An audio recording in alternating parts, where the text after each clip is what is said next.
이제 오늘은 38강 넘어갈 텐데, 이번에 주제는 이 용서라고 하는 그런 주제인데요. 이거는 이제 제가 최근에 읽은 책이거든요. 책에 보면 찰스 스탠리라고 하는 사람이 지은 거기엔 부제가 이렇게 돼 있어요. 하나님이 주신 최고의 선물 용서예요. 용서. 우리가 용서라고 하는 이 표현, 그리고 용서라고 하는 삶이 우리가 일상을 살아갈 때 그렇게 막 크게 우리의 삶에 영향력을 끼치지 않는 것 같아요. 그죠? 용서 이런 것들을 많이 생각해 봤을까? 그리고 이런 부분들에 대해서 뭐 가족이나 자녀들에게 나눠 본 적이 있는가? 자녀들에게도 용서에 관련돼서, 물론 교회에서는 이렇게 한 번씩 이 용서에 관한 얘기를 듣지만 실제 우리의 삶에 그 용서가 어느 정도 영향력을 주는지 잘 몰라요.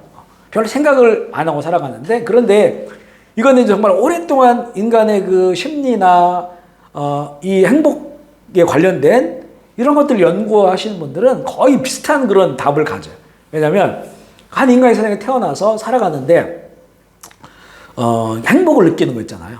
행복을 느끼는 거, 그리고 평안을 느끼는 것에 그 가장 중요한 게 용서예요. 용서. 내가 용서를 받고, 그리고 누구를 용서하고. 근데 여기 책에 보면 누구를 용서하는 쪽에 이 부동표가 있어요. 그죠? 누구에게 용서를 구하고 용서를 받는 것, 이것도 우리의 삶을 참 행복하게 하지만 누구를 용서하는 거, 내가 누구를 용서하는 거, 이쪽에 더 중심이 좀 와 있어요. 그죠? 이 말씀에 보면, 이 책을 읽으면서 우리가 이게 보면, 이건 용서는, 왜냐하면 용서라고 하는 것이 특별히 용서가 할 수 있는 게 있는데 용서가 안 되는 것들이 있단 말이에요. 이거는 어찌 보면 오래된 이야기일 수도 있어요. 그죠? 근데 이거를 오래된 이야기니까 생각하지 않고 그냥 마음에 품고 있는 거예요. 생각하지 않고 마음에 품고 있으니까 이게 내 삶에 큰 영향이 있는지 잘 몰라요. 근데 내가 용서하지 못하는 그 어떤 사건, 어떤 사람, 어떤 일들 때문에 나의 삶은, 내 영혼이 진정으로 하나님 우리에게 주시고자 하는 그런 하나님과 동행하는 삶의 행복, 즐거움, 이것을 못 느끼는 거예요. 그게 굉장히 중요해요. 이게 사실 우리의 삶에. 특히 신앙적 삶에는 말할 수 없이. 일반인들도 마찬가지예요. 뭐 일반 상담이나 심리도 마찬가지일 건데, 특별히 우리가 하나님을 믿고 주님과 동행하는 삶을 살아간다고 했을 때, 우리 예수님께서 이 땅에 오신 것은 생명을 주고 또 풍성히 주게 하려 하심이라 하죠. 그냥 너희들이 영원 천국 가는 거야, 이것만이 아니고 이 땅에 살아가면서도 그 풍성한 생명, 그 풍성한 생명이라는 게 뭘까요? 이 풍성한 생명에 어떤 뭐 우울하고 또 괴롭고 또 고통스럽고 이런 것들을 말하지는 않겠죠? 풍성한 생명이라고 했을 때.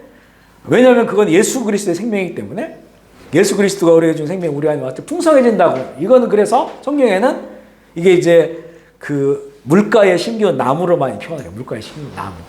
건조한 메마른 땅의 나무는 거칠고 잘 자라지도 못하고, 근데 물가에 심기운 나무는 잘 자라죠. 사이사철 또 푸르고 또 열매를 맺고 이런단 말이에요. 이걸 이제 성경은 그런 그림을 많이 보여줘요. 이거 풍성한 그런 삶이다, 이렇게 얘기를 하거든요. 그런데 이 용서가 우리가 예수님을 만났을 때, 우리 구원이라고 하는 인생 영혼의 구원이라고 하는 그런 것들을 우리가 이렇게 만나게 접촉하게 되었을 때, 거기 핵심이 용서받는 거거든요. 용서. 그걸 통해서 우리의 그 구원의 길이 시작되는 거거든요. 용서가. 그리고 거기에서 오는 그 용서받음에 관한 기쁨과 희열이 말할 수가 없어요, 사실은. 그래 우리가 내 인생을 다 주님께 드리고 살아갈 수 있는 힘도 거기에 있고. 그런데 보면 내가 어떤 이유들 때문에 용서하지 못하는 것을 품고 살아간다고 하는 것이, 하나님이 뭔가 우리를 통해서 막 주고자 하는 것들에 대해서 이렇게 꼬여져 버려 있는 상태거든요. 그래서 주님의 기도, 주기도문도 보면 이제는 용서에 관련된 말이 나오잖아요. 그죠? 그런 내용들이 여기 있는 거예요. 한번 자료를 보실게요. 서론을 보면 지금 제가 이 써머리 해놓은 거는 절반이에요, 절반. 절반 해놓고 다음에 나머지 뒷부분, 1부, 2부가 있는데 1부만 좀 써머리를 해놓은 거예요. 왜 용서해야 되는가? 이렇게 처음에 질문을 해요. 용서하지 않는 마음은 성령 안에 살아가는 것을 방해하고 그리스도인으로의 풍성한 삶을 영위하지 못하게 한다. 공감하시죠? 공감하시죠? 용서하지 않고 살아갈 때의 이 폐해는 상상하는 것보다 훨씬 더 크다는 거죠. 그리고 이거는 나에게 와요. 나 용서하지 못하는 나에게 이게 와요. 나에게 오면 내가 영향력을 끼치는 사람들 있잖아요. 가족, 자녀들에게 이게 흘러가요. 이게 흘러간다는 말이죠. 그러니까 이제는 이 정말 하나님께서 주고 싶어하는 그 하나님의 나라의 그 풍성함을 누리지 못하게 하는 가장 강력한 이유 중 하나가 용서하지 못하는 거예요. 그래서 그런 내용들인데요. 용서하지 않는 마음의 피해가 뭐냐? 첫 번째 보면 성령 안에 살지 못하게 하는 성령 안에 용서하지 않는 마음을 가진 사람은 실질적으로 용서를 빌어야 하는 사람보다 훨씬 더 손해를 본다. 앞서 얘기한 겁니다. 그러니까 누구에게 내가 잘못했어요? 그에게 나를 좀 용서해줘. 이런 이 부담감 아직 내가 용서를 좀 받아야 되는데 이런 마음을 가지고 살아가는 사람보다 누군가를 내가 용서해야 되는데 용서하지 못하는 그 마음을 가지고 갈 때 훨씬 더 여기서는 손해가 난다고. 손해가 난다는 거죠. 그만큼 우리에게 삶에 마이너스가 된다는 거죠. 그러니까 타인에게 피해를 보거나 상처를 받았을 때 주님의 말씀으로 하지 않고 분노를 드러내거나 내지는 복수하려 한다면 이런 마음의 상태로 인해 주님과 동행하는 삶은 더욱 멀어지고 마는 거죠. 그러니까 어떤 부분은 이게 굉장히 심각한 거일 수 있어요. 심각한 거. 특별히 이제 우리가 살다 보면 가까운 가족들이나 뭐 부모나 형제들에게 이렇게 상처받은 것들이 있잖아요. 이런 것들이 굉장히 내재되어 있고요. 아니면 심각한 거 아니라 할지라도 어떤 사람들과의 내 관계 속에서 내가 이렇게 있는데 그 사람이 날 기분 나쁘게 했어. 안 좋게 했어. 근데 이거를 계속 가지고 사는 거야. 그럼 나도 그 사람에 대한 마음 불편하잖아요. 이게 심각한 건 아니지만 저 사람이 나에게 전에 저랬어? 이걸 계속 불편한 마음을 가지고 사는 거예요. 근데 이렇게 살았을 때의 내 어떤 인격적인 그런 그 폐해, 그러니까 스크래치가 났는데 이 스크래치를 이거를 이제는 그 회복을 못 하는 거예요. 치유를 못 하는 거죠. 만약 어떤 사람에게 내가 스크래치 받았단 말이야. 근데 거기에서 나도 그 스크래치 받으니까 분명히 불편함이 있죠. 또 다른 사람한테, 또 다른 사람한테. 그리고 오래전에 내가 가족이나 누구한테 받았던 그 심한 스크래치. 이게 이제 내 속에 있다고 생각해 보세요. 큰 것도 깊은 것도 있고 또 작지만 여기저기 긁혀버린 이런 그 삶을 가지고 내가 살아간다고 했을 때, 그죠? 그러니까 좀 하나님께서 나를 구원이라고 한 건 참 행복한 거거든요, 사실은. 하나님이 태초를 청지를 창조하시고 사람에게 복을 주셨다겠단 말이에요. 복. 하나님이 주실 수 있는 복이에요. 우리 세상에서 이런 거 아니고 하나님이 주실 수 있는 복이니까 그게 어마어마한 복이라는 거죠. 이 복이 우리에게는 기쁨이 되고 또 삶의 소망이 되고 기분 좋은 것이 되고 이렇게 된다는 말이죠. 그래서 이제 그걸 우리가 잃어버렸잖아요. 저 때문에. 예수님 믿고 다시 회복됐어요. 그죠? 회복되었는데 그런데 이 복을 못 누리는 거예요. 복을 못 누리고 있다. 왜냐하면 그 복을 누리기 위해서 이렇게 예수 그리스도의 복음이 우리 가운데 올 때 보여주신 그 모습이 있고 또 그 복을 받아들인 자들에게 주신 말씀이 있어요. 그죠? 말씀. 그러니까 우리가 그 하나하나를 용서하고 살아간다고 하는 것이 처음엔 넘기 힘든 산처럼 보이지만 이것을 이제는 그 말씀을 의지해서 또 이미 내게 와 있는 엄청난 그 하나님의 용서의 은혜를 마주하면서 하나둘씩 그 산을 넘어가다 보면 그러면 이제는 그 인격 안에서 일어나는 이게 하나님께 주신 복이구나. 이렇게 내가 살아가는 것이구나. 또 이거는 결국에는 흘러가게 돼 있어, 사람들한테. 이런 것이 있는데 이 스크래치 나고 또 막 그 크게 스크래치 나고 또 여러 가지 이렇게 스크래치 나 마음들이 얽혀 있어가지고 그런 길을 가지 못하고 있다는 거죠. 참 안타까운 그런 그 일인데 이게 사실은 어려운 것 같잖아. 용서하는 게 어려운 것 같잖아. 그러니까 내가 하려면 어려워요. 그게 내가 하려면. 그래서 성경은 하나님이 너희를 용서하신 그 사랑을 생각하라는 거예요. 그죠? 이거는 그냥 우리의 관념 가운데 있는 게 아니고 실제 내 영혼 가운데 흘러오는 것이거든요. 그걸 자꾸 이야기를 해주신, 용서할 수 있는 힘을 우리에게 주시는 거죠. 타인에게 피해를 보거나 상처를 받았을 때 주님의 말씀을 하지 않고 분노를 드러냈거나 복수하려 한다면 이런 마음의 상태로 인해 주님과 동행하는 삶은 더 멀어지고 만다.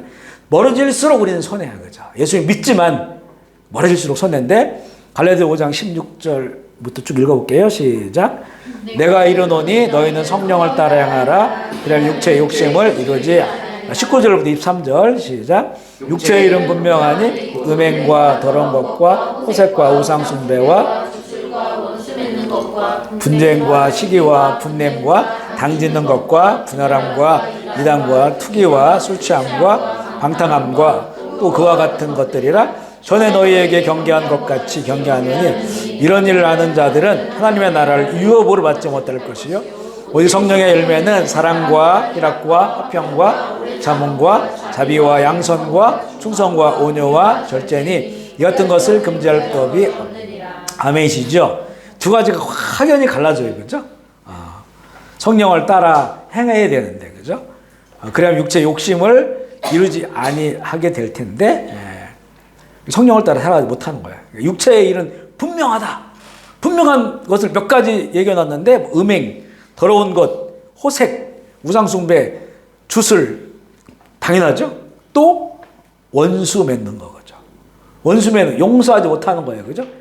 용서하지 못하는 그 동기로 인해서 원수가 되는 거죠. 그리고 분쟁, 시기, 분냄, 분열 이런 것들이 다 보면요.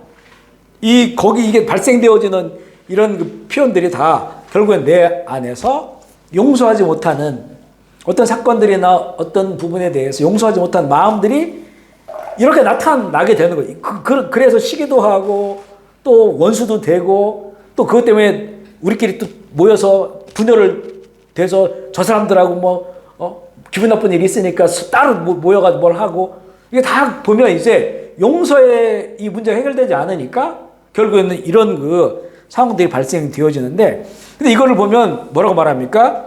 경계하라는 거예요. 경계. 이런 그 상태를 여기까지 가지 않도록 경계하고 더 중요한 말씀. 이런 일을 행하는 사람들은 하나님의 나라를 유업으로 받지 못할 것이다.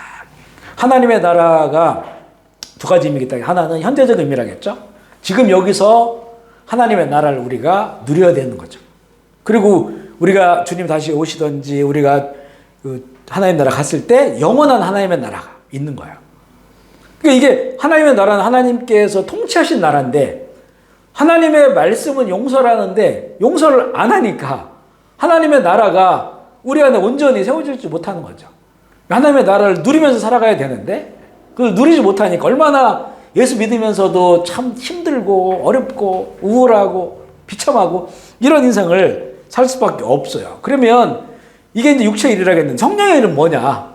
성령이 우리 가운데 오셔서 그러면 내 삶을 이 성령의 9가지 열매죠. 이걸 따라서 쭉 점검해 보면 나는 지금 육체의 일 쪽에 더 쏠려 있는지 성령의 일 쪽에 가까운지 이렇게 우리가 볼 수가 있다는 말이에요. 여기 보면 첫 번째가 사랑인데 사실 성령의 열매는 사랑인데 이 성령의 열매가 사랑이다. 이게 어떻게 보면 복수를 쓰이지 않고요. 단수로 쓰여 있어요. 원어 보면. 그러니까 사랑과 희락과 화평과 이렇게 나오지 않고 성령의 열매는 사랑이다. 그 나머지는 설명해 주는 거예요. 이게. 설명해 주는 거. 사랑하면 희락, 기쁨이 있어. 기쁨이. 그리고 화평이 평화로워. 모든 게. 그러니까 이게 사랑, 성령의 열매는 사랑이에요. 사랑. 그 사랑은 용서하는 거죠. 용서. 사랑에 우리가 사랑의 여러 가지 삶의 표현들이 있겠지만 거기에 보면 그 용서의 사랑은 언제나 오래 참고 온유하고 그렇죠? 오래 참고 온유하고 이게 다 이게 어떤 그 우리가 누군가를 용서할 수 있는 그런 그 인격적인 그런 그 동기들을 거기에 보여주고 있는 것이죠. 그래서 성령 열매는 사랑과 희락과 화평과 오래 참는 것, 자비로움, 양선, 선한 거예요. 선한 걸 좋아하고 충성, 온유, 절제 이 같은 것을 금지할 법이 없느니라. 그러니까 이게 불가능하지 않다는 거예요. 불가능하지 않다. 이 사단 마귀, 이 죄악의 법도 이것을 금지할 수가 없다는 거예요. 예수 그리스도 안에서 얼마든지 더욱더 사랑하고 더욱더 용서하고 그렇게 살아갈 수 있는 그런 삶을 우리에게 주님께서는 허락하셨다는 것이죠. 우리 이번에 보면 이 용서하지 못하는 것은요, 다른 관계까지 파괴합니다. 어느 한 사람과의 관계에서 생긴 이 적대 감정이 다른 사람의 관계에 악영향을 끼쳐. 예를 들어서 우리가 이렇게 누구랑 이렇게 이 목사님하고 저하고 친한데 무슨 일이 벌어져가지고 서로 다투게 됐어. 근데 이게 스크래치가 나가지고 내가 이제 싫은 거야. 용서를 못해. 그러면 이제 이 목사랑 나랑 같이 잘 지냈던 사람들이 이 목사랑 같이 잘 지내. 이 목사랑 같이 잘 지내. 그러면 그 사람들도 싫은 거야. 그리고 거기 이 사람들이 모여있으면 나는 거기 안 가. 섞이기 싫은 거야. 그죠? 그러니까 결국에는 한 사람을 용서하지 못하는 거였는데, 그런데 결국은 그 관련된 수많은 사람들이 이제는 그 사람들은 몰라. 나는 마음으로 그들을 이제 등지고 있는 거죠. 이렇게 살아가면 그 인생의 자유가 얼마나 참 훼손됩니까? 그죠? 말씀을 따르지 않으면 자유가 훼손돼요.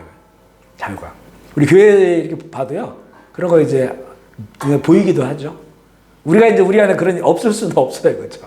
우리 그래도 감정의 사람들이 아직도 이제 회복되어야 될 사람들이니까 보면 이제 누구 이렇게 오면 어떤 사람 나가시고 그 모임에 안 가시고 우리가 이렇게 나눔 방 이렇게 매년마다 바꾸잖아요. 아까 얘기했지만 싹 뒤집어 엎을 때도 있고 아니면 그냥 그대로 놔둘 때도 있는데 그거 할 때 한 번씩 물어봐요. 여기 이제 뭐 이 방장님이나 물어보면 거기서 이제 이렇게 정보를 주셔요. 그죠? 누구랑 같이 쓰면 안 됩니다. 우리는 그거를 또 받아들여요. 왜냐하면 우리도 그랬거든요. 우리도 그래서 지금도 그 싫은 사람이 있으면 그럴 거예요. 저도 그럴 것 같아요. 그렇게 우리가 부족하기 때문에 그건 이제는 존중하는 거지만 이제는 그런 것들에 대해서 기도하죠. 그래 우리가 신앙공동체 교회 공동체인데 우리가 또 성숙해서 잘 훈련 받아서 이제는 그런 것들도 우리가 포용하고 수용할 수 있는 그런 사람이 우리가 되는 교회가 됐으면 좋겠다 이런 마음으로 이제 기도는 하지만 그런 우리의 그 약함들이 있는 거죠. 약함들이. 그러니까 공간과 시간이 그게 제약이 있는 거예요.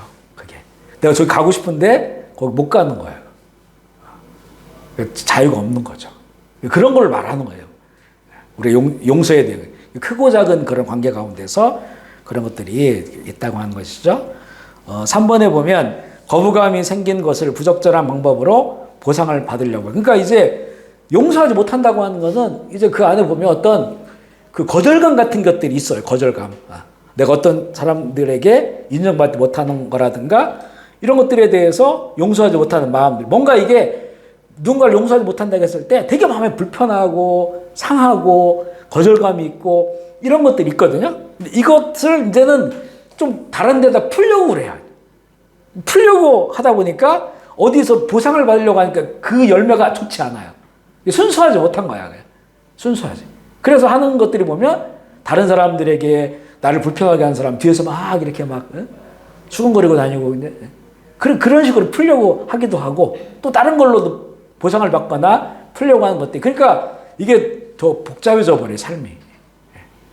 복잡해지는 그런 일들이 일어나게 된다. 4번에는 거절당한 마음을 보상받기 위해 시간을 낭비하게 된다. 감정 소모가 진짜 많아져요. 감정 소모가. 아마 그거를 경험하게 될 거예요. 경험하고, 이 뭔가 이렇게 관계가 풀어지지 않는 거잖아요. 용서 안 했다는 거. 상대방은 모를 수도 있어, 사실은. 모를 수 있는데 계속 혼자 이렇게 그 감정 소모하는 거예요. 이 책에 보면 이런 예화가 나오거든요. 목사님이 이 강단에서 이렇게 설교를 하시고 예배가 마쳐졌는데 거기에 본인이 이렇게 시계를 좋은 시계인데 이거를 시계를 풀어놓고 강단 밑에 풀어놓고 설교를 해가지고 그냥 가신 거예요, 집에. 근데 어떤 사람이, 교인 중에 한 사람이 이렇게 그 안에 시계가 있는 걸 보고 그거를 가져갔는데 또 어떤 사람이 그걸 봤어요. 그래서 그걸 본 사람이 목사님에게 얘기하는 거야. 그 어떤 누구 교인이 목사님 풀어놓은 그 좋은 시계를 가져갔습니다. 이렇게 얘기를 한 거예요. 그러니까 목사님은 이제 그걸 가지고 기도하다가 그냥 그분이 어려우시니까 그걸 줬다 생각하자. 용서했단 말이에요, 마음으로. 문제 삼지 말자. 내가 뭐 그냥으로도 도와줘야 되는데 그분이 어려우시니까 그걸 도와준 걸로 하자라고 해서 목사님은 스스로 이걸 해결을 했어요. 그러니까 해결했으니까 그분을 교회에서 만나도 또 식당에서 만나도 어디 만나도 아무렇지 않아, 목사님은.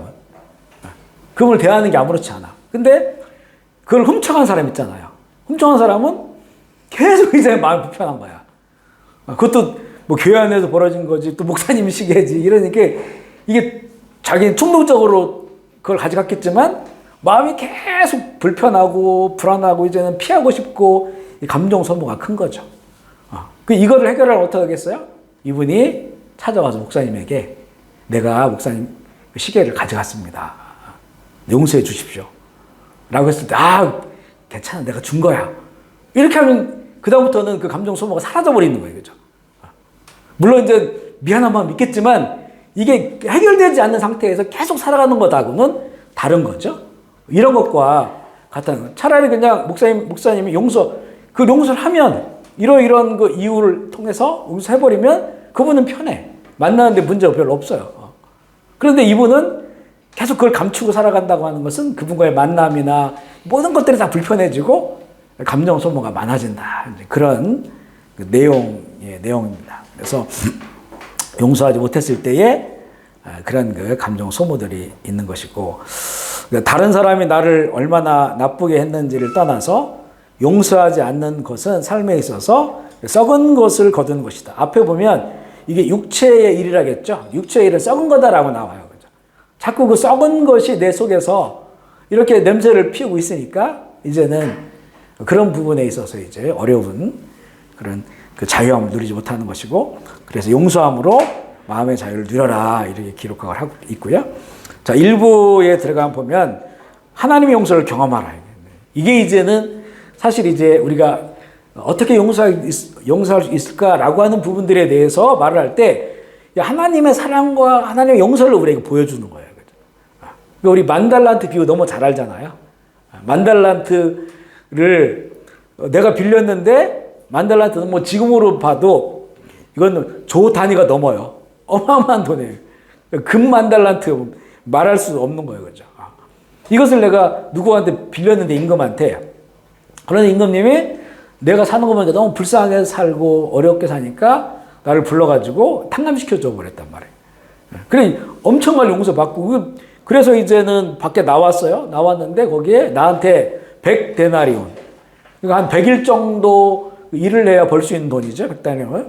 그것을 빚진 사람을 만났는데 멱살을 잡고 때리고 너 언제까지 안 갚으면 감옥에 쳐넣을 거야. 이렇게 한 거예요.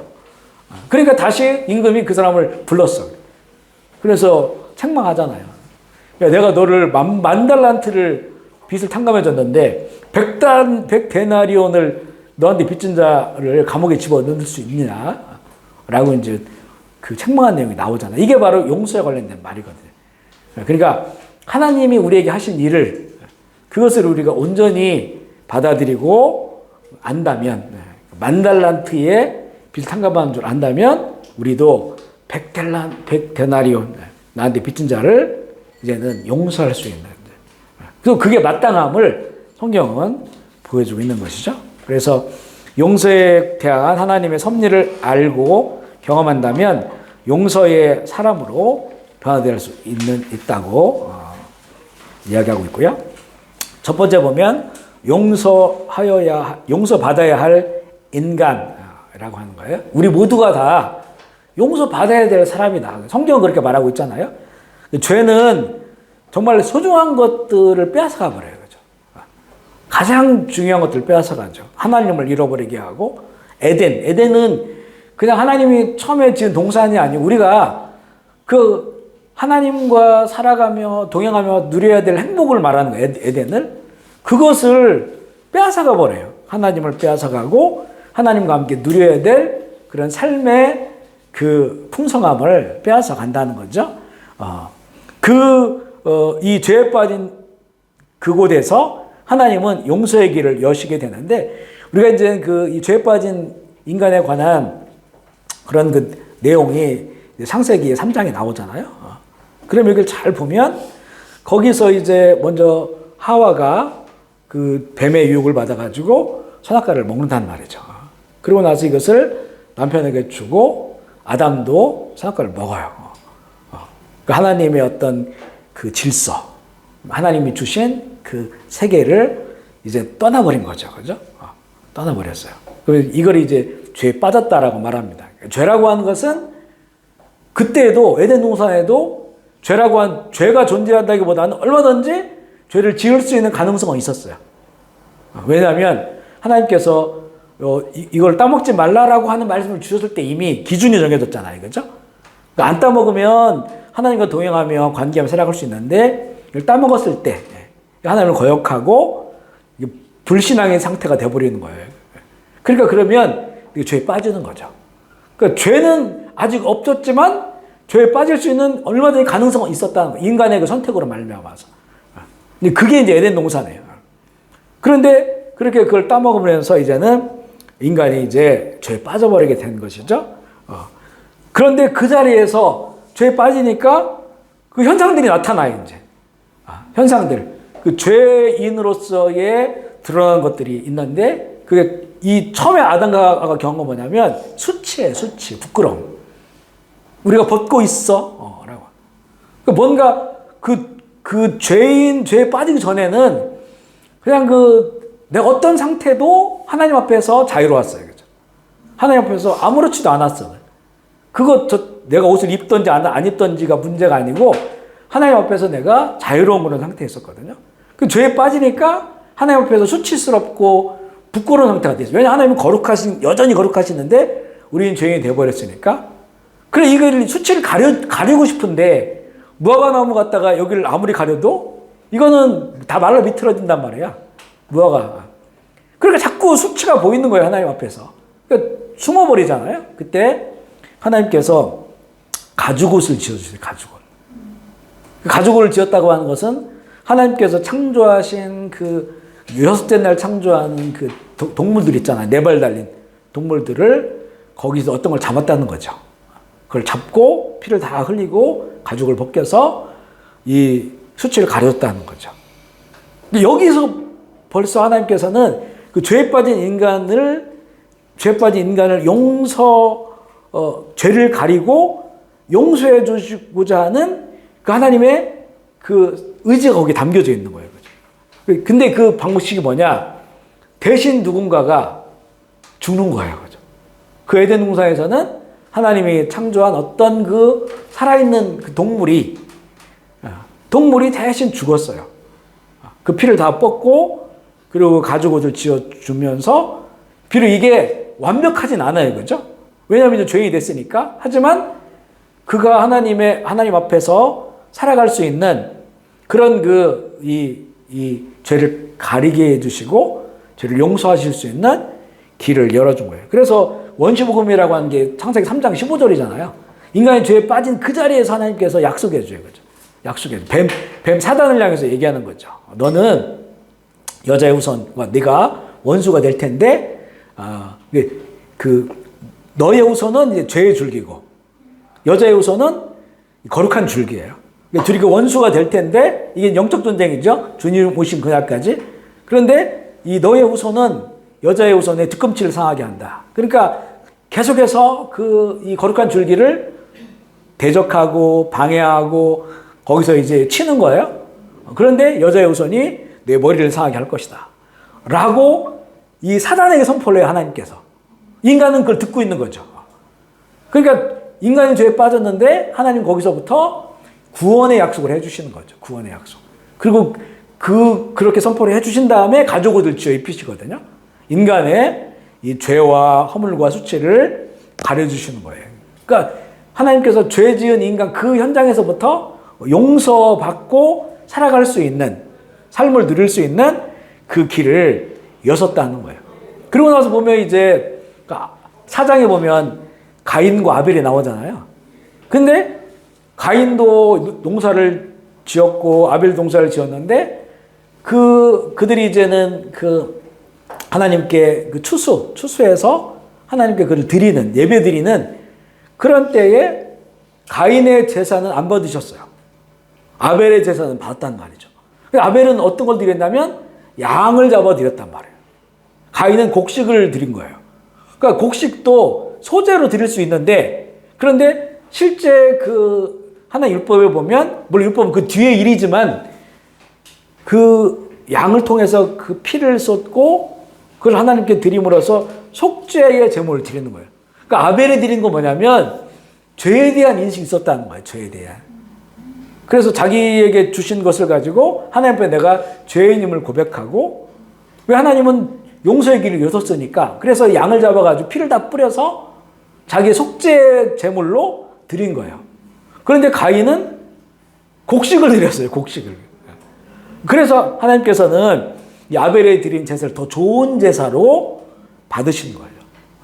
그랬는데 가인은 어떻게 됐습니까? 가인이 결국에는 아벨이 가인한테 아무 짓도 안 했거든요. 근데 가인이 아벨을 죽여버려요. 그죠? 여기서도 보면 그러니까 하나님께 용서받은 자는 내가 용서할 수 있어요. 그죠? 아벨은 하나님께 용서받은 자로서의 그 인격을 가지고 살았는데 가인은 용서를 몰라요. 그 양을 피를 뿌리고 용서받고 살아가는 이 삶을 모르니까 가인이 자기한테 잘못한 게 하나도 없는데도 화를 내고 시기를 하면 결국에는 아벨을 죽여버리는 그런 상황까지 가게 되면서 이 세상에 막 깊은 죄악으로 가게 되는 그런 모습들을 보여주는 거죠. 그래서 하나님의 용서로 내가 새 삶을 살아가고 있음을 내가 알 때 믿음의 지식이죠. 우리가 또 이 지식이 성경에 게시된 그 지식이 우리를 또 깊은 믿음의 세계로 안내하거든요. 이것을 통해서 우리가 용서의 은혜를 누리게 된다. 용서는 하나님의 선물이다. 이 책의 제목처럼 하나님이 주신 최고의 선물 용서다. 아멘이시죠. 그러니까 이게 하나님이 주신 그 최고의 선물이 우리에게는 구원이라고 하잖아요. 구원이라 말하는데 구원은 반드시 하나님의 용서가 전제돼야 돼요. 용서 없는 구원은 없어요. 우리가 죄가 용서받지 못하는데 심판받지 어떻게 구원을 받겠어요? 그러니까 이 용서로 인해서 우리가 구원의 길을 가기 때문에 지금도 마찬가지고요. 그래서 하나님의 최고의 선물이 우리를 향한 그런 용서다. 그리스도는 하나님께서 우리의 죄를 용서하시기 위해 주신 유일한 해결책이다. 아멘이시죠? 유일한 거예요. 그죠? 유일한 거. 우리를 용서하시기 위해서 이 세상에 그런 종교는 없어요. 우리를 용서해 주기 위해서 생긴 종교는 없어요. 그죠? 우리의 보통 종교는 권성징악이죠. 네가 여기서 어떤 걸 했을 때 행동을 따라서 이거는 심판받고 이거는 상급 받으니까 선하게 살아라. 이게 모든 종교거든요. 그렇지만 우리는 선하질 않죠. 선하질 않아요. 그렇죠? 그렇기 때문에 우리를 용서해 주시기 위해서 이 땅에 오신 분이 예수님이고 그분이만이 유일한 용서의 길이다. 그래서 예수님만이 우리의 구원자라고 하는 것을 우리가 고백하고 있고요. 우리는 오직 그리스도를 통해서만 용서를 받을 수가 있다라고 하는 거예요. 첫 번째 보면 공의 하나님이죠. 하나님의 본질은 하나님과의 관계에 있어 막힌 담을 헐고 그분의 본질의 무죄함과 완벽을 요구하는데 죄의 존재가 하나님께서 우리를 용납하시는 것을 방해한다. 사실 하나님의 그 거룩함이라고 하는 것이 완벽하기 때문에 우리에게 원하시는 것도 완벽함이에요. 완벽한 거룩함. 그러면 누가 그 완벽한 거룩함에 이를 수 있을까요? 그죠? 아무도 없죠. 아무도 없어요. 그죠? 아무도 하나님께서 원하시는 그 완벽한 거룩함에 이를 수가 없어요. 그죠? 그렇기 때문에 예수님께서 이 땅에 오셔서 우리의 모든 죄를 대신 져주신 거예요. 그래서 우리는 믿음으로 구원받는 거예요. 그죠? 믿음으로. 우리 어떤 행위도 하나님 앞에서 완벽하다 인정받을 수 있는 게 없기 때문에 이 땅에 내 죄를 대신 지고 십자가에 죽으신 그 예수님 우리가 믿을 때 하나님께서는 그 믿음 보시고 우리를 용서해 주시는 거거든요. 우리가 먼저 죄를 용서하셨고 지금도 용서하시고 그 용서 우리 가운데 흐르고 있다고 하는 것을 우리가 알아야 되고요. 죄의 존재가 하나님께서 우리를 용납하시는 것을 방해하는 것인데 로마서 3장 23절 읽어보겠습니다. 시작. 모든 사람이 죄를 범하였음에 하나님의 영광에 이르지 못하노니. 아멘이시죠? 이게 복음이 사실은 기쁜 소식인데 그 복음이 들려질 때 가장 먼저 우리에게 들려지는 것은 그 나쁜 소식이에요. 나쁜 소식. 배드 뉴스예요. 그죠? 너희들 죄인이야. 근데 이 소리를 받아들여야 돼. 그죠? 너 죄인이야. 죽을 죄인이야. 어쩔 수 없는 죄인이야. 이거를 내가 수용하지 못하면, 인정하지 않으면 기쁜 소식이 들려올 수가 없어요. 성경에는 보면 모든 사람이 죄를 범하여서 하나님의 영광에 이르지 못한다라고 하는 것이 우리가 모든 사람을 볼 때의 또 기준도 돼요. 우리는 태어나면서 무슨 감옥 간 적도 없고 무슨 경찰서 왔다 갔다 한 적도 없고 고발당한 적도 없고 이렇게 따져보면 그냥 그렇게 감옥 가 있고 또 그렇게 저렇게 나쁘게 살고 이런 사람 보면 나쁜 사람이라고 생각하잖아요. 근데 이거는 죄의 차이는 있지만 얼마나 죄인인가 이 차이는 우리의 기준으로 차이는 있지만 그냥 하나님 볼 때는 다 죄인이에요. 하나도 하나님을 만족시킬 수 없는 그런 죄인이라는 거죠. 이것을 우리가 먼저 알아야 되죠. 배드뉴스야. 난 죄인이구나. 이것 때문에 내가 죽는구나. 심판받고 지옥불에 들어갈 수밖에 없구나 라고 하는 거죠. 이게 정말 내 영혼과 사무쳐 올 때 그럴 때 우리의 모든 죄를 대신 짊어지시고 십자가에 지금 예수님의 그 은혜가 얼마나 큰지를 알아요. 그래서 받은 용서가 얼마나 큰지를 알게 되는 거죠. 그것으로 내가 힘을 낼 수 있는 거죠. 힘을 내서 흘러보낼 수 있는 그런 삶을 되게 되고요. 이런 하나의 영광에 이르지 못하는 허물과 죄악에 살아가는 우리들을 용서하신 하나님의 히브리서 10장 12절 14절 읽어보겠습니다. 시작. 오직 그리스도는 죄를 위하여 한 영원한 제사를 드리시고 앉은 그 후에 자기 원수들을 발대상이 되게 하기까지 기다리시나니 그가 거룩하게 된 자들을 한 번의 제사로 영원히 온전하게. 아멘이시죠? 이게 놀라운 복음의 사건이에요. 이 구약에는 죄를 내가 졌다고 하는 것을 인식했을 때 인식 안 한 사람들은 그렇게 안 해요. 근데 인식했던 사람이 말씀에 따라서 황소나 또 어린 양이나 염소나 비둘기를 가져가서 그 피를 찢어가지고 피를 다 이렇게 흘리고 그걸 이제 하나님께 드리면 내가 지금 깨달았던 그 죄에 대해서 용서를 받은 이게 계속 반복되어지는 거잖아요. 계속 죄를 지니까 반복되어지는 거예요. 그런데 불완전한 거죠. 예수님께서는 한 번에 예수님이 십자가에 죽으신 거. 근데 왜 이게 한 번이 되려면 그만큼의 가치가 있어야 돼. 가치. 이게 중요하거든요.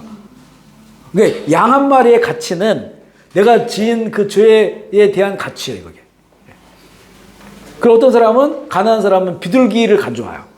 그 비둘기 한 마리의 그 생명값이 내가 지금 지은 그 죄에 대한 값과 맞아요. 또 죄를 지면 또 비둘기를 가져와요. 양을 가져오든지.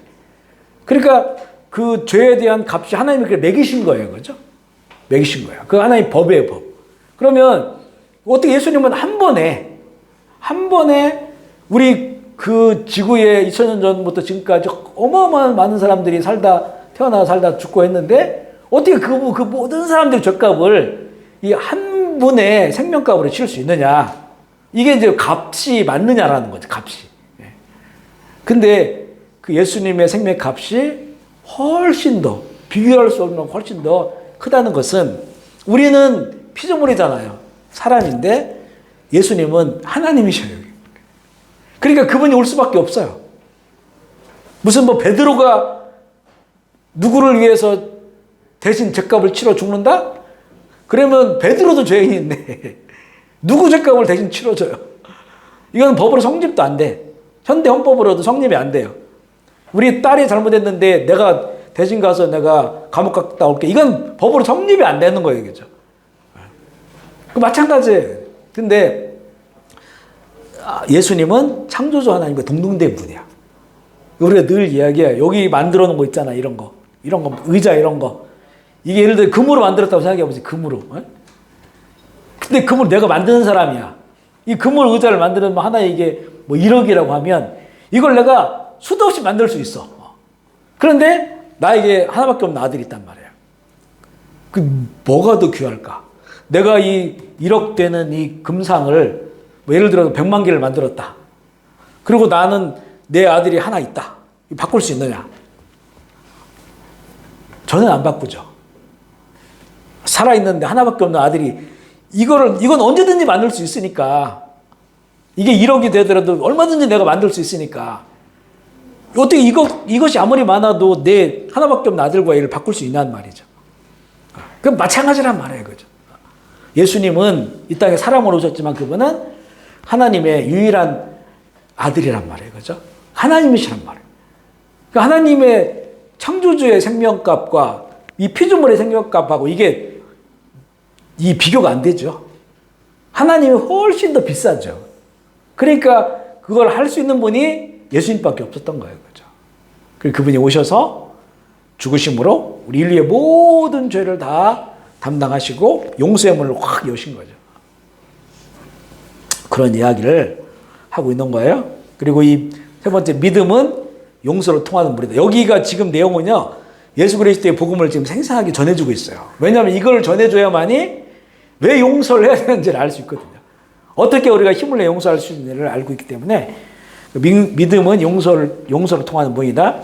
하나님의 선물로서의 용서를 자신의 것으로 만들기 위해서 우리는 믿음을 경주해야 한다. 우리가 용서에 대한 하나님의 법을 신뢰한다면 우리는 이미 용서된 상태에서 살아가야 한다는 거예요. 잘못된 믿음이 뭐냐면 희망적 기대나 신념이에요. 그죠? 희망적 기대나 신념. 이게 잘못된 믿음이에요. 그러니까 성경에 게시된 이 복음을 내가 온전히 받아들이고 신뢰하고 이것이 나에게 역사하고 살아 숨쉬는 그런 살아있는 것으로 내가 믿음으로 말미암아 그것을 그렇게 여기고 그렇게 받아들인다고 했을 때 그때 이제는 우리 안에 이미 우리가 받았고 누리고 있는 용서에 우리 안에 있는 그 용서가 이것도 함께 살아서 타인을 용서할 수 있는 거기까지 흘러갈 수 있다고 하는 것이죠. 그래서 우리 믿음이라고 하는 건 그냥 관념적이고 또 내지는 어떤 신념을 말하는 게 아니라는 거죠. 예수 그리스도가 지금도 살아계신 것처럼 그분의 복음이 살아서 내 영혼에 깃들어 있고 그 은혜를 내가 늘 누리고 있다고 하는 것을 우리가 깨닫고 알 때 이제는 다른 사람을 용서할 수 있는 그런 힘이 생긴다는 얘기예요. 네 번째 보면 죄인을 사랑하시는 아버지죠. 하나님의 용서는 한계가 없다. 아멘이시죠.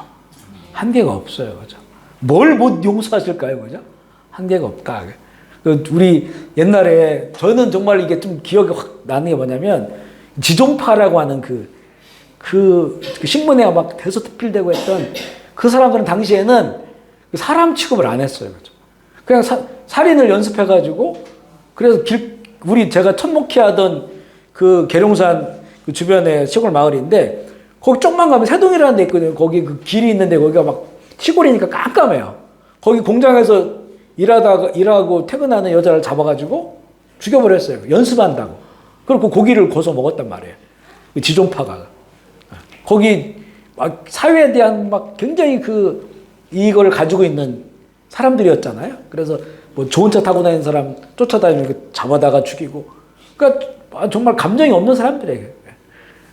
그 당시에 막 굉장히 이게 떠들썩했던 그런 사건인데 거기에서 이제 그 두목이 김기수라는 사람이잖아요. 그 사람이 이제 사형 언도를 받고 감옥에 이제 수감 중에 있을 때 어떤 그 여자 자매님이 편지를 내서 썼어요. 성경 구절을 적어가지고 편지를 썼는데 처음에는 다 찢어버렸죠. 근데 이제 몇 년이 지나면서 감동이 된 거예요. 그래서 성경을 보기 시작하고 변화됐어요. 그래 나중에는 그 8년인가 살다가 사형받았는데 교도관들이 이 사람 안 죽었으면 좋겠다. 이 사람이 이제 교도소 돌아다니면서 간증하거든. 막 울면서. 하늘가늘 밝은 길이 그 찬양하면서 사형 당했거든요. 그러니까 보면요. 그러니까 참 용서 못할 사람이 없는 거예요. 하나님께서는. 그죠? 용서 못할 사람이 없어요. 그 용서에 마음이 또 무너지는 거예요. 그 사랑 같지 않았던 짐승 같던 사람들이 그게 마음이 무너져요. 그래 천사처럼 바뀌는 거예요. 그 핵심이 뭐냐면 용서받는. 이 사람들 얼마나 실감 날까요? 그죠? 우리는 이렇게 실감은 안 나더라도 우리가 정말 보면요. 저도 그래요. 한 번씩 보면 제 생각 속에 있는 그 나쁜 생각들 있잖아요. 그런 것들이 실행되면 아마 감옥에 가도 벌써 수천 번 갔을 거예요. 그리고 차형 선고를 수천 번도 받았을 거예요. 제 마음에 있는 생각에 있는 그런 그 나쁜 생각들, 나쁜 마음들. 그런 것들이 만약에 내가 절제하고 실행 안 해서 그렇지. 그리고 회개하고 용서를 받으니까 이게 사는 거지. 이것들이 만약에 실행됐다? 그리고 환경과 조건이 맞는다? 그러면 그게 드러나가지고 실행되었을 때는 아마 수천 번 감옥 가고 수천 번 사형 당했을 거라. 이분들은 실제 자기가 그런 데까지 갔으니까 우리보다 더 실감 날 수는 있죠. 그죠? 하나님 용서라는 것이. 근데 우리도 똑같다는 말이에요. 그렇게 하나님의 용서는 한계가 없다. 하나님 오래 참으신다. 하나님 성품이거든요. 오래 참으면 사람 용서할 수 있는 거예요. 그리고 어떨 때는 용서하는 데까지 안 갈 수도 있어요. 그죠? 내가 오래 참을 수만 있다면. 그래서 사랑은 처음에 뭐예요? 사랑은 언제나 오래 참고부터 시작하는 거예요. 오래 참는 게 하나님의 성품이거든요. 하나님 사랑 간절하다. 당신 하나님에게 중요한 존재다. 하나님은 회복된 죄인을 크게 기뻐하신다. 그렇기에 하나님의 사랑을 받아들이라고. 용서하는데 왜 사랑을 받아들이라 할까? 하나님의 이 성경에 계시던 이 복음을 내가 받아들일 때, 그 사랑을 받아들일 때 이제 이게 우리 안에서 정말 내가 용서를 받았구나. 이런 사랑을 받고 있구나. 이것을 내 영혼이 이것을 감지하고 알게 되고 그 감격이 있을 때 그때 용서가 된다는 거예요. 그죠? 다른 사람은. 아멘이시죠? 그래서 앞서 우리가 얘기했던 거 있죠? 우리 인격으로는 정말 용서 못할 게 많아요. 그런 것들이 있어요. 넘어갈 수 없는 산이 있어요. 근데 하나님의 그 나를 향한 사랑을 알게 되면 그 용서가 얼마나 큰지를 알게 되면 그 힘으로 그걸 넘어가 버리는 거예요. 그랬을 때 우리에게 주는 유익이 엄청 크다는 거죠. 그것을 이제 말하고 싶은 거예요. 다섯 번째 보면 친밀감을 회복하는 회복케 하는 고백에 대한 얘기를 하는데 고백은 용서받기 위해서가 아니라 그리스도의 죽음을 통해 이미 받은 하나님의 용서를 경험하기 위해서다. 하나님과 친밀한 교제를 회복하기 위한 것이다 라고 나오죠. 이게 이제 이런 거예요. 하나님의 용서를 경험하기 위해서 나아가 고백하는데 근데 예수님께서 십자가에 죽으시고 이미 죽으셨을 때 우리를 다 이미 용서하시기로 했단 말이에요. 하시기로 했어요. 그러면 우리는 정말 그 은혜를 누리는 거잖아요. 근데 여기서 보면 고백하라고 고백해라. 이거 한번 읽어볼게요. 누가복음 15장 17절로 20절입니다. 시작. 이에 스스로 돌이켜 이르되 내 아버지에게는 양식이 풍부한 품꾼이 얼마나 많은가. 내가 일어나 아버지께 가서 이르기를 내가 하늘과 아버지께 죄를 지었사오니 지금부터 아버지의 아들의 일컬음을 감당하지 못하겠나이다. 나를 품꾼의 하나로 보소서 하리라 하고 이에 일어나서 아버지께로 돌아가니라. 아직도 거리가 먼데 아버지가 그를 보고 측은히 여겨 달려가 목을 안고 이걸 마치. 자, 여기에 있는 이 좋은 아버지잖아요. 좋은 아버지가 지금 아들이 와서 내가 이러이러한 죄를 지었습니다라고 고백을 해서 용서한 것이 아니고 아버지는 이미 용서를 하고 계셨죠. 그래서 아들이 오니까 달려가고 있었잖아요. 그죠? 아버지는 이미 아들을 용서했단 말이에요. 그런데 이 아들은 아버지에게 이렇게 고백을 하려고 연습까지 한단 말이죠. 리허설까지 해요. 근데 이게 이제 중요하다는 거죠. 우리가 하나님께 죄를 고백했기 때문에 용서받는 게 아니고 이미 하나님은 우리의 죄를 용서하시기를 원하시고 또 용서하셨어요. 그런데 우리가 이제는 뭐가 중요하냐면 내가 이 죄를 지었다는 거죠. 내가 용서받아야 될 사람이라고 하는 것에 대한 그것을 이제 인정하는 거죠. 그래서 이 헬라어로 여기 이제 여기 보면 이 구절에 보면 자기가 이렇게 자백하는 게 나오죠. 내가 죄를 지었사오니 이렇게 하는 그 내용이 나오는데 헬라어로 고백이라는 단어가 이 동의한다고 하는 것과 의미가 같아요.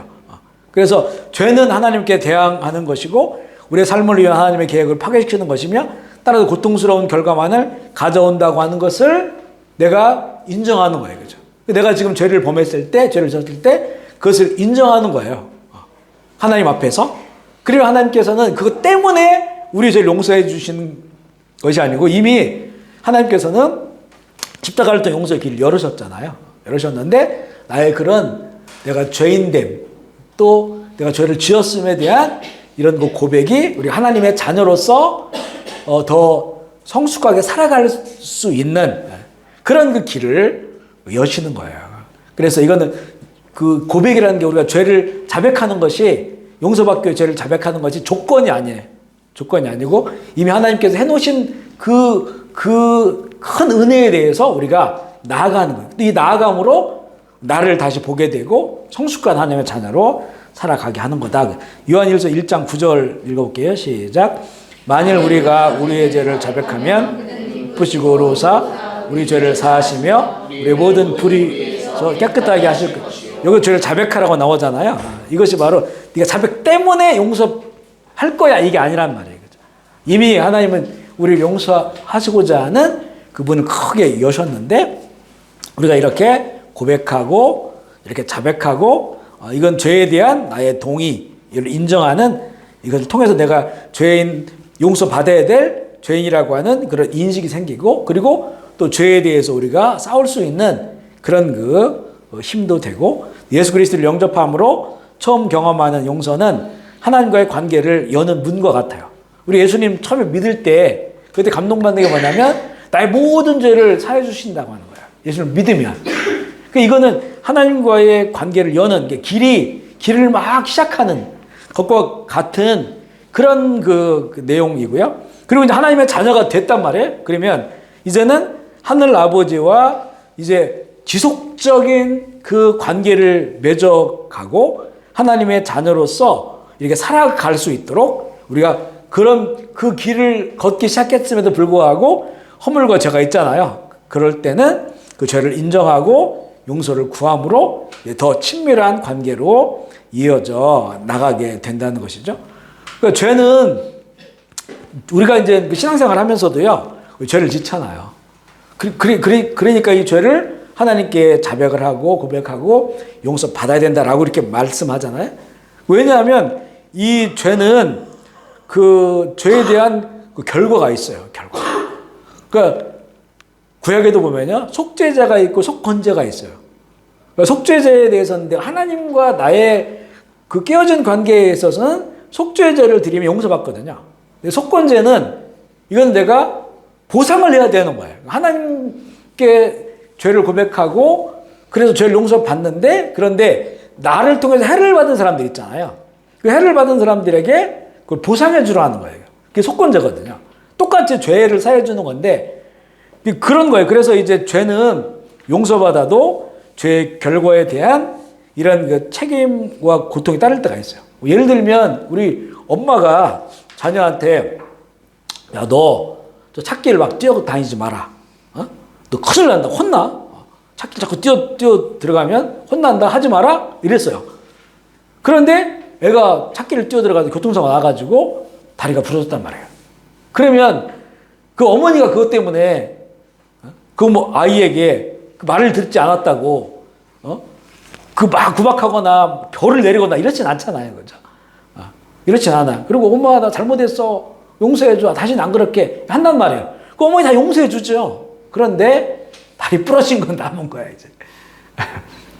말을 안 들어가지고 다리 부러진 거는 본인이 나을 때까지는 그의 고통이 있는 것과 같은 거예요. 그래서 우리가 할 수 있으면 이런 죄에 넘어지지 않고 살 수 있으면 너무 좋겠지만 그러나 우리가 죄를 짓고 하나님의 용서를 받았지만 어떤 사람은 내가 용서 받았는데 그것 때문에 고통이 와. 그러면 용서 안 해주셨나 이렇게 생각한단 말이에요.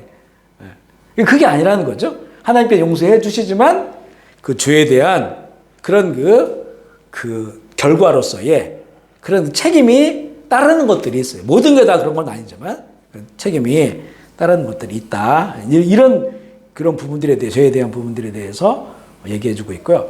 죄는 본질적으로 언제나 고통스러운 결과를 동반하기 때문이고 하나님께서는 그 고통을 통해 우리가 그 아들의 형상을 본받기를 원하시기 때문이고요. 죄에 대한 형벌이 아니라 연단하셔서 하나님의 강한 자녀로 세우시는 선한 계획이다. 그래서 내가 어떤 것을 용서를 구했고 하나님 용서하면 죄를 사해 준다겠습니까? 이거는 그 언약이에요. 언약. 하나님이 나에게 너 사해 줬어라고 막 귀에 들리게 말 안 해줘도 내가 진심으로 내 죄를 자백하고 하나님께 나아가 보면 그건 그 언약 안에서 하나님께서 우리 용서해 준단 말이에요. 근데 내가 그것 때문에 계속 어려운 일을 당해. 그러면 하나님 나를 안 용서해 주셨나? 이렇게 생각한단 말이죠. 여기서는 그게 아니라는 거예요. 그게. 죄에 대한 그 흔적들이 있어요. 그죠? 그 책임져야 될 게 있단 말이에요. 그건 살아있는 거지만, 그건 내가 감수해야 될 거예요. 그리고 오히려 그걸 통해서 죄값을 치른다라고 하는 게 아니고, 그것이 나에게 성장하고 성숙하고 하나님의 자녀로 살아갈 수 있는 그 선한 연단의 시간을 바꿔준다는 거예요. 그 부분에 대해서. 하지만 그 내가 고백한 죄에 대해 하나님이 용서해 주시는 거예요. 그러면 우리는 사실은 정말 수없는 용서를 받으면서 살아가고 있다는 거죠. 수없는 용서를 받으면서 살아가고 있다라고 하는 것을 알아야 된다. 두 번째는 용서는 구원의 조건이 아니라 풍성한 구원의 생명을 얻게 하시는. 그러니까 처음에 우리가 예수님 만났을 때는 그때는 우리가 하나님께 우리의 모든 죄를 고하고 용서받잖아요. 이거는 앞서 얘기한 것처럼 하나님과의 관계의 문이 활짝 열리는 거예요. 그죠? 그러니까 하나님께서 막 옛다 받아라 던진 선물을 내가 손을 내밀어 받는 거예요. 그리고 이제는 하나님의 자녀가 됐단 말이에요. 그러면 그때부터는 이제는 이 용서가 이제는 구원의 문제보다는 우리의 구원받은 자의 삶을 풍성하게 하는 그 풍성함의 그런 삶을 주시는 거예요. 그때부터는 그게 이제는 일단 로마서 8장 1절 읽어볼게요. 시작. 그러므로 이제 그리스도 예수 안에 있는 자에게는 결코 정죄 아멘이시죠. 왜냐하면 이제 그리스도 안에 있다고 하는 거는 이미 예수 그리스도를 만났고 그 예수 그리스도를 만났을 때 우리가 인생과 싸우는 엄청난 그 죄에 대해 용서를 받았다는 거예요. 그리스도 안에서. 그리고 나서도 죄를 짓잖아요. 이거는 우리가 회개하니까 죄를 용서해 주시니까 정죄 당하지 않아요. 너 죄인이다. 너 다시 죄인 됐구나. 이렇게 하지 않는다는 거예요. 그죠? 아멘이시죠. 그런데 중요한 게 뭐냐면 이렇게 내가 이제 하나님 계속 죄를 용서받고 또 이렇게 하나님의 자녀로 이렇게 살아가는데 여기에서 내가 다른 사람을 용서해 주지 않는다라고 했을 때 이것이 내 구원이 취소가 되고 너 죄인이야 이렇게 되는 것이 아니고 나 하나님의 자녀로서의 삶의 그런 풍성함, 앞서 얘기한 성령과 동행하는 그 삶의 기쁨이나 은혜를 누리지 못하는 가시가 된다는 거예요, 이게. 그게 이제는 우리 주님의 기도를 주시고 거기에서 이제는 뒷부분에 예수님 설명해 주시는 그 내용이 나오거든요. 마태복음 6장 14절로 15절입니다. 시작. 너희가 사람의 잘못을 용서하며 너희 하늘아버지께서도 너희 잘못을 용서하니와 너희가 사람의 잘못을 용서하지 아니하면 너희 하나님께서도 너희 잘못을 용서하지 아니하시리라. 이거는 이 시작이 어떻게 돼요? 하늘에 계신 우리 아버지요 이름이 거룩히 이름을 받으시고 나라가 임하옵시고. 그러니까 예수님께서 가르쳐 주신 이 주님의 기도의 핵심이 뭐냐면 하나님의 나라를 이루는 거예요. 하나님의 자녀들이 하나님을 아버지라고 부르는 하늘 아버지로 부르는 사람들이 이 땅 가운데서 하나님 나라를 누리고 하나님 나라를 이루어야 되는데 거기에 포함된 내용이에요. 이게 우리가 우리의 죄를 사해 준 것처럼 우리의 죄를 사해 주옵소서. 꼭 조건부 같잖아요. 이 조건부로 여기는 말하는 것이 아니고 너희가 이제는 하나님의 뜻에 의해서 큰 용서를 받았으니 너에게 잘못한 사람들, 너에게 죄진 사람들을 너희가 용서하면 그 하나님의 나라를 우리가 누리게 되는 거예요. 거기서 하나님의 나라가 거기서 이루어지는 거예요. 그렇지 않았을 때는 내가 용서만 받고 구원의 길을 가는데 그 길이 행복하지 않아. 하나님의 나라를 유업으로 밟지 못하는 거예요. 어떤 때는 좋다가 어떤 때는 안 좋다가. 이렇게 된다는 거죠. 그러니까 이 주님의 기도의 핵심은 하나님의 나라가 이루어지고 그 나라가 풍성해지기를 원하는 거예요. 그러기 위해서는 내가 잘못된 사람들, 이게 이제 잘못된 사람들이라는 게 언제 우리가 이런 걸 만날지 몰라요. 수시로 만날 수도 있고, 그런 사람들을 그때그때 용서하는 거예요. 그죠? 하나님 앞서 얘기한 것처럼 우리가 이런 용서를 받았으니까 그렇게 용서할 때 하나님이 기뻐하시는 그의 나라가 너희 가운데 이루어지게 될 것이다 라고 하는. 그래서 이 구절은요, 어떤 본질적인 구원의 문제라기보다는 구원이 취소된다, 너 또 죄인이야, 이렇게 되는 것이 아니고, 이 구원의 길을 가는 사람들이 또 풍성한 하나님 나라를 이루기 위해서 하나님께 주신 거예요. 중요한 건 뭐냐면 이렇게 기도하라고 했잖아요. 이렇게 기도하라. 이게 중요한 거예요. 왜 하나님께, 아버지에게 기도하라고 했을까? 그 하나님의 나라가 이 땅 가운데 임하는 것에 대해서 왜 하나님께 기도하라고 했을까? 내가 하기 힘들기 때문에 그런 거예요. 우리에게 나쁘게 한 사람들, 나에게 죄를 범한 사람들 용서가 너무 힘드니까, 그래서 예수님께서 아버지께 이렇게 기도해, 그 아버지가 그렇게 하게 해주실 거야, 이거예요. 아멘이시죠? 이게 여기서 우리가 부담감을 더 넣은 거예요. 아, 이게 은혜로 되는 것이구나, 은혜로. 하나님의 은혜로. 그래서 내가 하는 것이 아니고 하나님이 나를 통해 하게 하시는 거구나. 이게 하나님 나라의 방식이에요, 이게. 우리가 막 애써가고 만들어내는 것이 아니고, 우리가 이걸 기도하면, 그 기도하는 자들은 어떤 소망이 있습니까? 그 마음의 소망들 있잖아요. 내가 이게 하나님께서, 예수님께 기도하라고 했으니까 이렇게 기도합니다. 나는 힘들지만 이런 나라가 이루어졌으면 좋겠습니다. 이런 나라가 이루어져야 됩니다. 라고 하는 간절한 마음을 가지고 하나님께 기도하는 거예요. 그 하나님께서, 하나님 성령님이 우리와 함께 하심으로 이런 일이 일어날 수 있도록 만들어주시는 거죠. 그래서 이게 나중에는 내 삶을 통해 실현되잖아요. 그러면 신앙생활 하기가 어떻게 보면 되게 힘든 것 같은데 어떻게 보면 쉬워져요. 쉬워져. 하나님이 하시는 것을 내가 보게 되는 거예요. 그러니까 내가 하는 게 아니고 하나님이 하시는 걸 옆에서 꼭 지켜보는 듯한 이런 느낌들이 많이 온단 말이죠.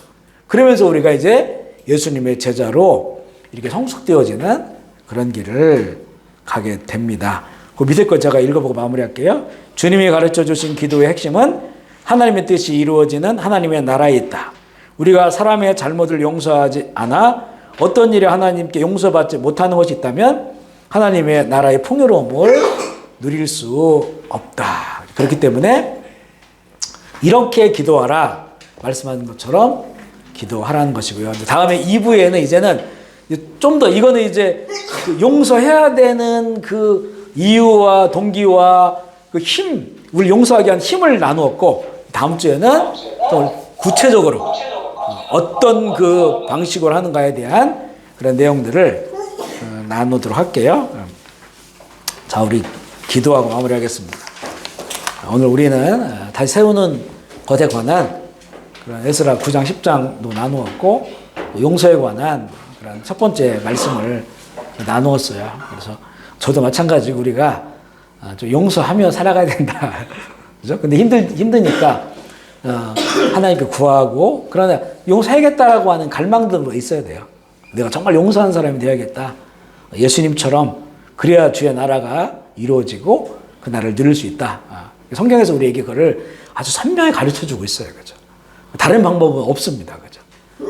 주님이 우리를 용서하시면 유일한 길인 것처럼 우리도 용서해야만이 그의 나라가 이루어져 확장된다고 하는 것을 다시 한번 나누면서요, 이 시간 결단하시면서 우리 주의를 한번 부르고 통성으로 기도하시겠습니다. 두 손을 가슴에 모아주시면 제가 한번 기도할게요. 하나님 아버지, 이 시간 우리가 하나님의 가장 좋은 선물 용서에 관해서 함께 나누었습니다. 주님, 우리가 성경에 계시된 복음을 통해서 하나님의 용서가 얼마나 위대한지를 알게 하여 주시고, 또 그 용서가 지금도 살아 있어서 늘 죄 허물가면서 살아가고 있는 우리들을 또 용서하여 주시고 하나님의 자녀로 삼아주신 은혜를 온전히 알고 힘을 내어서 우리도 세상 살아가면서 부딪히고 또 깨어지고 또 상처받고, 그래서 용서하기 힘든 그런 모든 관계들과 상황 속에 있다 할지라도 하나님 우리가 힘을 내고 또 그 은혜를 하나님의 은혜를 통해서 우리도 용서할 수 있는 사람들 되게 하여 주옵소서. 뿌리 깊은 상처들이 있습니다. 우리 상처를 준 사람들도 있습니다. 우리의 생각과 마음을 인격으로는 도저히 용서할 수 없는 그런 사람들도 있음을 압니다. 그러나 이것을 다 하나님의 은혜 앞에 예수 그리스도 십자가 앞에 올려드리기를 원합니다. 주님께서 그곳 가운데서 일하시기를 원합니다. 그래서 우리도 용서하는 사람들이 되어서 하나님의 나라의 풍성함을 누리는 하나님의 교회와 하나님의 자녀들 되게 하여 주시옵소서. 오늘도 귀한 처소를 허락하셔서 감사합니다. 이 처소 가운데 주님 임재하여 주시고 하나님의 나라 열매를 풍성히 맺어가게 하여 주옵소서. 또 하나님 여러 가지 상황 때문에 우리 형제 자매들의 그런 사업장과 또 경제적 삶이 어려운 가운데 있사오니 주님 불쌍히 여겨 주시고 이런 상황 속에서도 주님 지혜를 주시고 또 열심히 살아갈 수 있는 힘과 은혜를 허락하시고 그래서 풍성한 삶의 열매도 맺어가게 하여 주시옵소서. 감사를 드리며 우리 구 예수 그리스도의 이름으로 기도합니다.